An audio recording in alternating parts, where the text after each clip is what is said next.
आंध्र प्रदेश के वजीर आला नारा चंद्रबाबू नायडू की सदारत में दूसरे दिन भी सेक्रेटरीट में कलेक्टर कॉन्फ्रेंस मुनक्किद हुई। इस मौके पर वजीर आला ने कहा कि हुकूमत आंध्र प्रदेश को सनती मरकज बनाने के लिए हर तरह के इक़दाम कर रही है।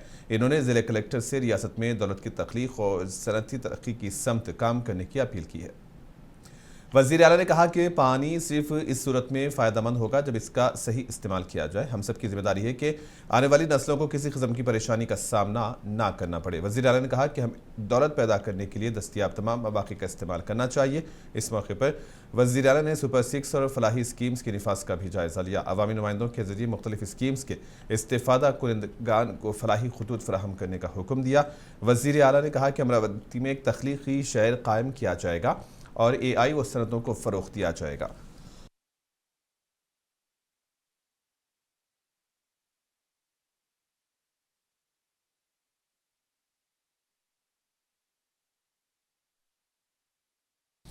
तमिलनाडु के नायब वजीर आला उदयनिधि स्टालिन ने आर्यलोर में यूनियन DMK दफ्तर का इफ्तिताह किया। इस मौके पर इन्होंने CN अन्नादुराई और M करुणानिधि के मुजस्समों की नकाब कुशाई भी अंजाम दी। इस मौके पर उदयनिधि स्टालिन ने कहा कि DMK बानी रहनुमाओं के नज़रियात को आगे बढ़ाना पार्टी की जिम्मेदारी है और आवाम की खिदमत ही उनका असल मकसद है। इन्होंने कहा कि CN अन्नादुराई और M करुणानिधि ने तमिलनाडु की सियासत और समाजी तरक्की में तारीखी किरदार अदा किया है। इस मौके पर पार्टी के दीगर कायदीन भी मौजूद थे।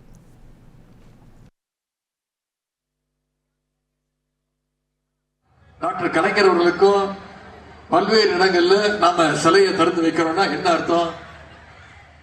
பேரறிஞர் அண்ணாவுடைய கொள்கைகளை, கலைஞருடைய லட்சியங்களை நாம அடுத்த தலைமுறைக்கும் கொண்டு செல்றோம் அப்படிங்கறதா அதோடைய அர்த்தம்.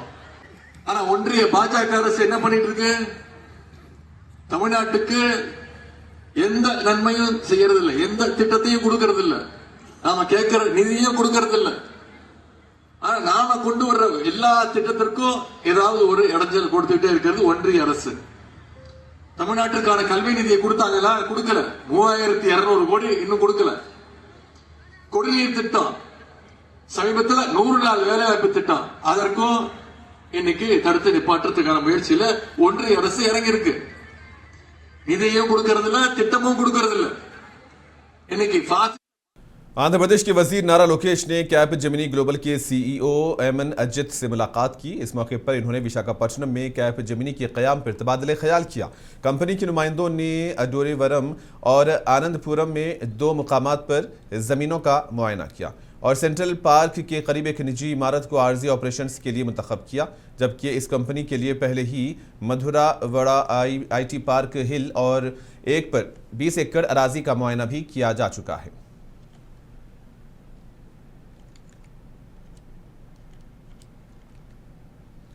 कर्नाटक के वजीर ईश्वर खंड्रे ने गैस मसले पर मरकजी हुकूमत से फौरी तवज्जो देने का मुतालबा किया है। उन्होंने कहा है कि मरकज को मौजूदा सूरत हाल को संजीदगी से लेना चाहिए और घरेलू और कमर्शियल इस्तेमाल के लिए गैस की फ्राहमी को यकीनी बनाने के लिए दीगर ममालिक से भी गैस की खरीदारी पर गौर करना चाहिए। इन्होंने कहा कि अगर बर वक्त इक़दाम न किए गए तो आवाम और कारोबारी इदारों को मुश्किलात का सामना करना पड़ सकता है।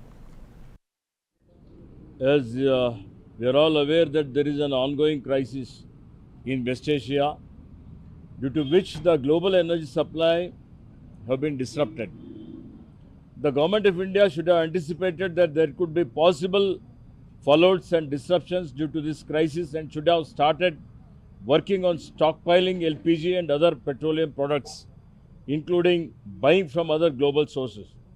Instead, the government of India took its own time to analyze everything, and when the shortages have started affecting our people, they invoked the Essential Commodities Act of 1955, too little, too late. So this is gross mismanagement, very bad planning, and big failure on the part of the central government. They should have foreseen the disruption and planned for contingencies. Instead, they are trying to manage things when people are in panic and there is chaos everywhere. The Union Petroleum Minister and Natural Gas Minister, Mr. Hardeep Puri, he should resign and some competent person has to be appointed to handle such a grave situation. I demand that Government of India should take it very seriously and buy fuel from wherever, from the global other countries, and see to it that the situation is brought to normal.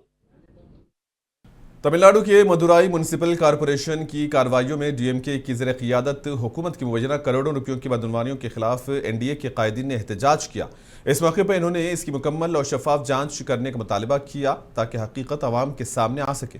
इस मौके पर इन्होंने रियासती हुकूमत के खिलाफ नारे भी लगाए।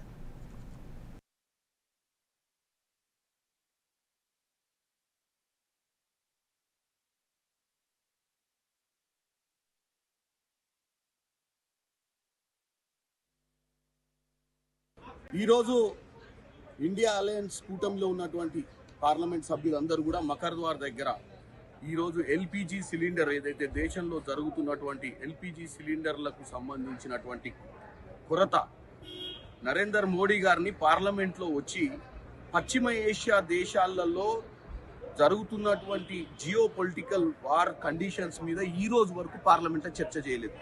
ఈరోజు ఈ సమస్య వచ్చింది, ఈ సమస్య గురించి కూడా మాట్లాడతలేరు। ఇవాళ వాళ్ళను నరేందర్ మోడీ గారిని వచ్చి ఈ సమస్య గురించి మాట్లాడాలని, ఎందుకంటే ఈ 18వ లోక్సభలో ఏ రోజు కూడా వాస్తవాలు మాట్లాడనీయకుండా ప్రతిపక్షాల నోరును మూయించారు। వాళ్ళు కూడా వాస్తవాలు మాట్లాడతలేదు, ప్రజలందరూ ఇబ్బందులు కాబట్టి ఈ రోజు మేమందరం కూడా రాహుల్ గాంధీ గారు, ప్రియాంక గాంధీ గారు, ఖర్గే గారు, సోనియా గాంధీ గారు, అన్ని పార్టీల పక్షాల నుంచి వచ్చినటువంటి ఎంపీలందరూ కూడా ఈరోజు మకర్ ద్వార్ దగ్గర డెఫినెట్గా దీన్ని మోడీ గారు ఈరోజు వచ్చి చర్చ చేయాలి। వీలైనంత తొందరగా ఈ దేశంలో ఈ సమస్యను పరిష్కరించే దిశగా పోవాలి। నరేందర్ మోడీ గారు కేవలం ట్రంప్ మాట్లాడే మాటల్ని ఇక్కడ మాట్లాడాలనుకుంటుంటూ ట్రంప్ చేసే పనులను వ్యతిరేకిస్తలేడు।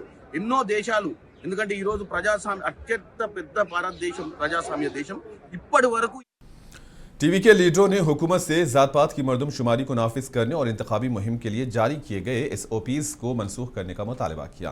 इस मौके पर टीवी के लीडरों ने कहा कि जात की मरदमशुमारी समाजी इंसाफ के लिए ज़रूरी है और इस मौके पर इन्होंने तमिलनाडु हुकूमत को तनकीद का निशाना बनाया।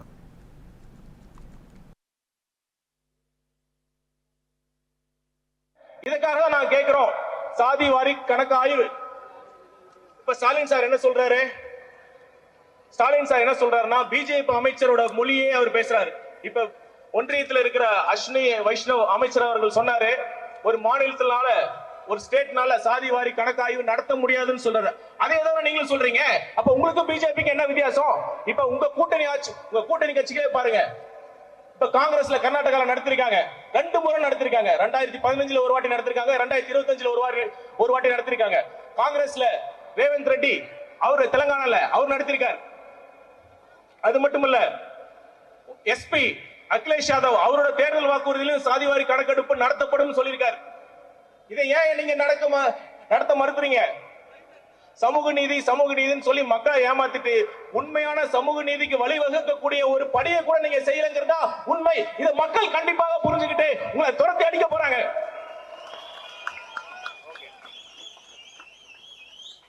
நான் இறுதியா இன்னொரு விஷயத்தை நான் டச் பண்ண விரும்புறேன்। இப்ப SOP போட்டாங்கல்ல,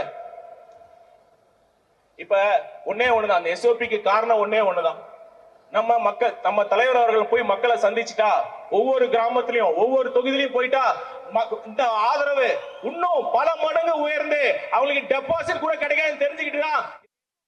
YSR कांग्रेस पार्टी के सदर व साबिक वज़ीर आला जगन मोहन रेड्डी ने पार्टी की यौम तासीस के मौके पर ताड़ेपल्ली में पार्टी के परचम को लहराया। इस मौके पर इन्होंने कहा कि YSR CP सियासत में इक़्तिदार और साख के लिए हमेशा पुरअज़्म रहेगी। इस मौके पर जगन मोहन रेड्डी ने सोशल मीडिया प्लेटफॉर्म X पर कहा कि आप मेरी हिम्मत हैं, आप मेरी ताकत हैं। आपने हमारी पार्टी को जिस बुनियाद मेरे वालिद की उमंगों को हासिल करने के लिए रखी गई थी, अपने दिलों में ले लिया है और मुझे अपने कंधों पर उठाए हुए हैं। आप हमारी पार्टी की असल ताकत है।